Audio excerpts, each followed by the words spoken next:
This is a solution in search of a problem. इसको अगर describe करना है, this is a solution in search of a problem.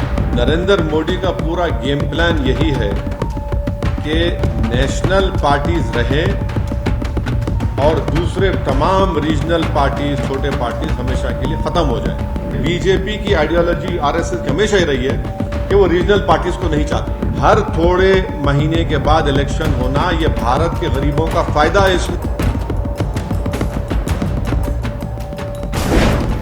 One nation one election पर आया सियासी भूचाल। मोदी और शाह पर भड़के ओवैसी, कही बड़ी बात। एक देश एक चुनाव संघवाद को नष्ट करता है, ओवैसी। अक्सर केंद्र के फैसलों के खिलाफ मुखर स्वर में बोलने वाले एआईएमआईएम चीफ असदुद्दीन ओवैसी ने एक देश एक चुनाव का विरोध करते हुए केंद्र सरकार पर जमकर निशाना साधा है। वहीं वन नेशन वन इलेक्शन के प्रस्ताव को केंद्र सरकार की मंजूरी मिलने के बाद असदुद्दीन ओवैसी और कांग्रेस के राष्ट्रीय चीफ मल्लिकार्जुन खड़गे ने बड़ा बयान दिया। दोनों नेताओं ने पीएम नरेंद्र मोदी पर जमकर हमला किया। ओवैसी ने कहा कि ये संघवाद को खत्म करने का प्रस्ताव है। उन्होंने एक्स पर लिखा कि असदुद्दीन ओवैसी लगातार वन नेशन वन इलेक्शन का विरोध करते हैं क्योंकि ये समस्या की तलाश में एक समाधान है। ये संघवाद को नष्ट करता है और लोकतंत्र से समझौता भी करता है, जो संविधान के मूल ढांचे का हिस्सा है।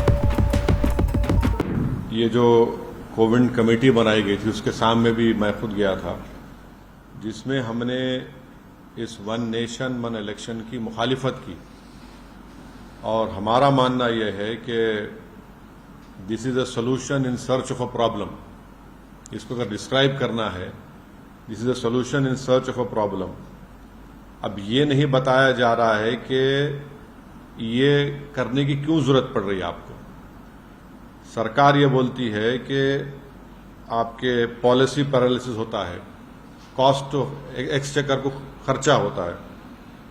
पहले तो यह है कि मॉडल कोड ऑफ कंडक्ट किसी पॉलिसी मेकिंग को जो डेवलपमेंटल है और रूटीन इन नेचर है, उसको रोकता नहीं है, नंबर वन। दूसरी बात यह है कि इलेक्टोरल डेमोक्रेसी एक पिलर है हमारे भारत के पूरे कॉन्स्टिट्यूशन का। अब ये वीक कंसिडरेशंस पर अगर सरकार, मोदी सरकार ये कह रही है कि हमको एक पूरे इलेक्शन एक साथ करा देंगे हम, एडमिनिस्ट्रेटिव कन्वीनियंस, इकोनॉमिक वायबिलिटी, तो अगर कॉन्स्टिट्यूशनल रिक्वायरमेंट्स अगर फाइनेंशियल और एडमिनिस्ट्रेटिव कंसिडरेशंस पे होगा तो ये तो अलग कॉन्सिक्वेंसेस होंगे, इसके एब्सर्ड कॉन्सिक्वेंसेस होंगे।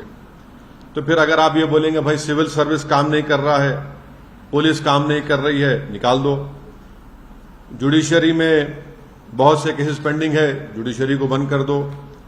तो ये ऐसा नहीं हो सकता है। इसीलिए ये जो वन नेशन वन इलेक्शन की बात नरेंद्र मोदी 2019 से कर रहे हैं, 2019 में जब उनको दोबारा कामयाबी मिली तो उस वक्त ऑल पार्टी मीटिंग हुई थी पार्लियामेंट की, लोकसभा की लाइब्रेरी में।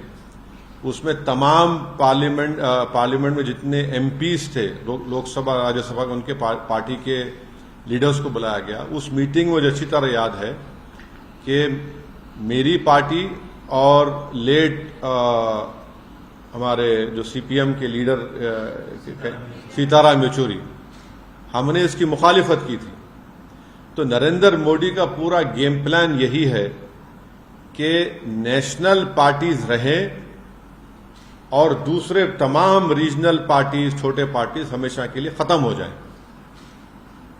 आप देखिए कि अगर नेशनल इलेक्शन होगा तो मुद्दा नेशनल होगा, रीजनल इलेक्शन होगा असेंबली का, विधानसभा का, तो रीजनल मुद्दा होगा। नरेंद्र मोदी ये चाहते हैं कि रीजनल मुद्दा कभी बने ही नहीं। इलेक्शन होगा, अगर हैदराबाद पार्लियामेंट का इलेक्शन होगा तो जाहिर है दिल्ली में जो भी जीत कर जाएगा क्या करेगा। असेंबली का तेलंगाना का इलेक्शन होगा तो भाई आप किसान को क्या देने वाले हैं, हाँ, आप कितने सोशल वेलफेयर के स्कूल्स खोलने वाले हैं, आप हैदराबाद के डेवलपमेंट के लिए क्या करेंगे। तो बीजेपी यही चाहती है कि ये वन नेशन वन इलेक्शन करवाकर रीजनल पार्टीज को कमजोर करके रख दिया जाए। और ये बार बार इनका आर्गुमेंट है कि नहीं हर थोड़े दिन का इलेक्शन हो रहा है। हर थोड़े महीने के बाद इलेक्शन होना यह भारत के गरीबों का फायदा है। इसमें फायदा क्यों है बता रहा हूं मैं आपको। जब कभी भी चुनाव होता है नरेंद्र मोदी पीछे हटते हैं, जनता के हित में कोई ना कोई फैसला लेना पड़ता है उनको, चाहे पेट्रोल की कीमतें कम हो जाती हैं, कुछ ना कुछ उनको किसानों को देना पड़ता है।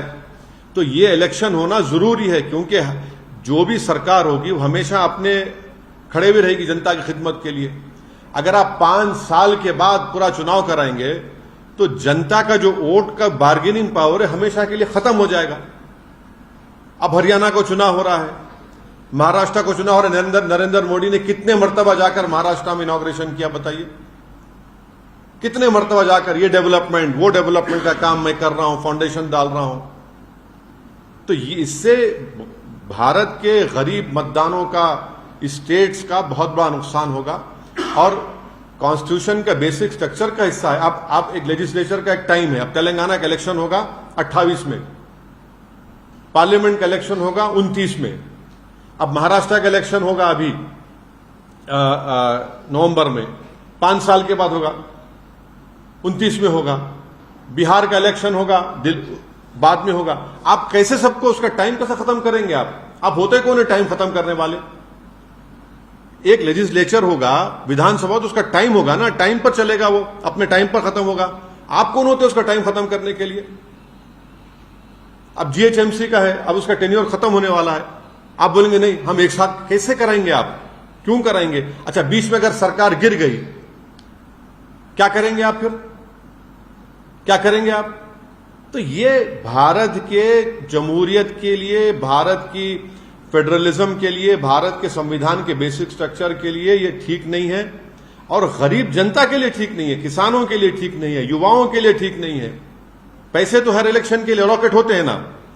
विधान अब बिहार का या हरियाणा का हो रहा है, उसके लिए तो कश्मीर का हो रहा है तो पैसे अलॉट हो रहे हैं, महाराष्ट्र का होगा पैसे अलॉट होंगे और फिर उसके बाद झारखंड का होगा पैसे अलॉट होंगे।